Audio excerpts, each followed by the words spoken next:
Greetings, adventurers. My name is Valkyria, and welcome to episode 2 of my Let's Play series of Vampire the Masquerade Shadows of New York. At the end of the last video, we received a text from someone, and now we have to discover who it was who texted us. We have been fired from our job, and we don't have a lot of money and we are in debt. So that's what is going on. A beautiful life for us. Christ, who texted us? I just got an email from Mila Lopez. Who is she? She claims she's just been laid off from Double Spiral. Same as Mike Antonoff and Jared Rivera. What? What happened? I'll spare you all her insults, okay? The key thing is, it seems their HR knows all the confidential information about my journalistic investigation and use it to shut everyone's mouth. Hell, apparently Montgomery walked up to Lopez as she was emptying her desk and told her to thank me for being, quote, dumb and careless C-word. Brian goes pale. I think he has a very good reason to. You scumbag, you outed my sources? What? Of course not. What are you even saying? Oh, don't you dare play coy. It must have been either you or me, no one else, and you know the way I work. My investigation was basically untraceable, both on and offline. Carefully picked meeting spots. Encryption upon encryption. Every direct quote rewritten 5 times just in case. All sorts of red herrings scattered around. I know you know I do. And this timing, did you just pass the flash drive to your beloved big kahunas during a meeting as a sign of goodwill? Look, I get you're upset. Why don't we just talk this through calmly? Wow. Okay, there's always a F word in there.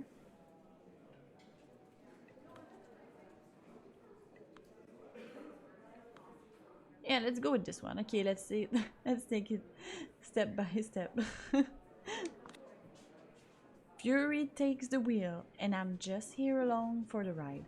I can't do anything about it. In a deranged way, realizing you're just a passenger in your own body feels liberating. Let's just see it all unfold. Calmly? You, Brian. Julia? I've been paranoid for months and months. Okay, I've been paranoid for months and months, acting like everyone I didn't know was an assassin or a corporate spy. I know I haven't messed up. Not in a way that would implicate all of them. You got him. You thought you could get away with this? I haven't done anything improper. Don't push the blame on me. If it's not me, who is it? So what? You're claiming it's my fault? Because you're never the guilty one? It's always the bosses, the economy, the obligations you have, and now me? You're being silly. Quit with this smarter bullshit. Calm down or I'll have to... he's threatening us. You immoral poo-poo head. You... Calm down, for God's sake. And so it goes. I yell out a lot of words I wanted to say for a long time, but held back. I fling a lot of insults I've been workshopping for years, hoping I'd never use them. I break a few things. Oh my god, so violent. At times, for a split second, I see pity in somebody's eyes. It's gonna haunt me for a long time. But in the heat of the moment, I don't care. These people know this company has nothing left to offer me, so at least let me take this catharsis. In the end, a security guard has to escort me out of the building, and that's the end of my journalistic career. I just feel like my world has crumbled into nothing. I slept for like 4 hours. Dakota. Who's Dakota? I mean, you have every right to, like Jesus. If I were you, I would have already broken down into a sobbing mess. I'd love to, but I'm on a subway, far too proud to cry in public even now. And? Are we on the phone or something? Or is it like the shadow that we see on the window? It's stupid, but I feel like someone out there keeps destroying everything I hold dear just to see my reaction. Like it was a prank show and someone was waiting to record me crying. So, out of sheer spite, I'm doing my best not to cry. Whoever and wherever you are. That's the most Julia Sawinski thing I've heard. Spite as the greatest motivator, huh? Not feeling particularly motivated to do anything right now, to be honest. I just want to sit in my bed until my head landlord calls the cops to forcefully evict me. Not surprised. I know that whenever life decides to queue over, it's always one thing or another, but this is too much. How much is too much? Let's recap this last week of June 2019. Well, I wonder when this game came out. I've been kicked out of my job. Well, not that I've ever been hired. So let's just say my mentor broke every vague promise he ever made to me. A big thing I'd been working on for a year and a half went down the toilet. It's all useless. My boss didn't protect my sources properly, and now they keep trying to reach me through every possible channel to threaten me or just yell at me, and they have every right to react like that. All my side gigs were shut down. Nobody is replying to my emails. Someone's been dragging my name through the mud, behind the scenes, and it worked. Still have no idea who's sending this shitty message around. I've been asking, but listen, don't worry about it. I'm not going to stand idly by and watch you get cancelled by some mean-spirited delusional. I said, don't worry about it. I have 300 messages from my landlord. The message previews were stressful enough. A call came from Chicago. Apparently dad has bladder cancer. Oh my god. Mom is in hysterics. She'd go crazy if she heard about my situation, so I have to pretend everything is okay whenever she calls. And she calls every day. And she just won't hang up before she offloads all her burdens on me. And I can't blame her because we all had to learn to cope with dad's psychopathic tendencies somehow. I was robbed. All my documents and what little money I had gone. Don't even know when or where it happened. It's driving me crazy because I'm always extremely wary of pickpockets. The list goes on. I don't want to sound paranoid, but it really feels like a concerted attack. Paranoid is good. Anyway, I know you always wave this topic away, but just remember that if anything's happened, my place is your place. You don't have to get through it alone. Oh, we have such a good friend. I do. I've been a trouble magnet, and as self-centered as I may be, I don't want it to affect you. I know. Listen, I have another call. Alright, just call me if anything happens, no matter how dumb it seems, okay? And swing by whenever you can. Oh, Dakota, you're an angel. I will. Thank you. See you. I put my phone away, exhale, and blankly stare in front of me. Christ. I glance at my reflection in the window. Just look at this idiot. Whenever the situation requires me to dress formally, I still feel a bit like a child cosplaying as an adult. I think we all do. Should have just followed the dress for the job you want advice and continued dressing up like a trust fund kid who keeps partying on Brooklyn rooftops for years without a care in the world. It's only after a while that I realize the car is empty. Unnaturally so, I start feeling uneasy, but someone enters my peripheral vision. Oh my god, is she out of like Tokyo Ghoul? And that's the last thing I consciously register. The world dissolves. When I come to, I'm out of the subway, standing in a back alley I don't recognize. It's pretty dark. My eyes start adjusting, and I try to figure out what happened. There's a gun in my hand.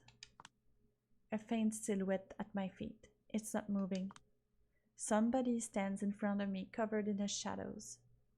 I can't fully make out her face, but she's staring at me with visible intent. She speaks. Her voice is raspy and androgynous. Her tone, hateful and mocking. Mocking. Mocking? My French accent is here.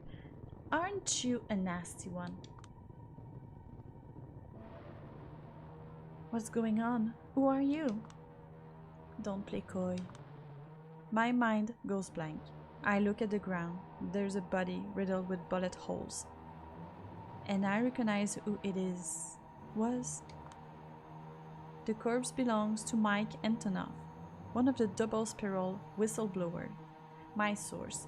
He was just threatening to get back at me a few hours ago. Before I can feel even the tiniest bit of compassion, I face a terrible realization. They will think I'm guilty. Oh my god, am I guilty? How is this real? It wasn't me. It wasn't me. I don't even know what's going on. Listen, I was just riding the subway. Again, don't play coy. You knew him. He was mad at you. You started telling him sob stories about your situation. He wasn't having none of it. You got mad. Things escalated. He died. This isn't true.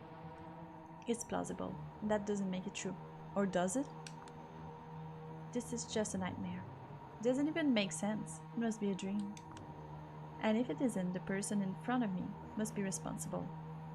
This Tokyo Ghoul character. There is a faint voice in my head screaming that it's her world, and I'm just living in it. What the F have you done to me? Nothing yet, but I'll do what I can to get you locked up for life. This is a murder in the first degree with special circumstances. Her detached voice and nonsensical tone only reassures me this can't be real. I refuse to believe it is. Before I even manage to think this through, I point the gun at her. If I did murder him, you wouldn't be acting like that. You wouldn't be standing in front of me. You'd be running away, calling the police, begging for help, yelling that I am a psycho. Oh, you are a psycho. I'm not a coward. I won't let you walk out of here alive. This doesn't make a single lick of sense. Tears well up in my eyes. Why are you doing this? Because sometimes one has to confront what they're really made of. There's no two ways about it. She's gotta be nuts. Slowly but surely, she starts walking toward me. Stop right there, or I'll shoot. Go on. It's the only way you can get off the hook, isn't it? The only way you can survive. But you will definitely prove you are the monster I claim you are. What the F is this tone so controlling, inauthentic, patronizing? I'm serious. For your own sake, you'd better be. She keeps getting closer. Maybe I did kill Antonoff. Maybe I don't deserve to live.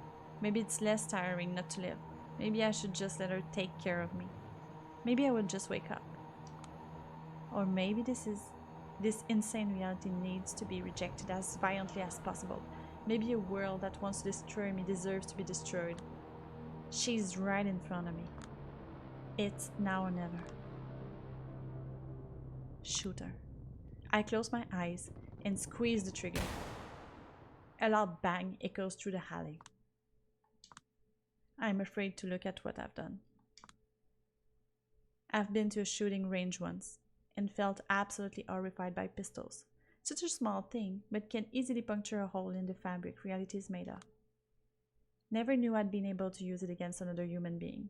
The very thought makes me want to puke. You were a right choice after all. I'm so glad. You haven't allowed yourself to break, but you've crossed the line I needed you to cross.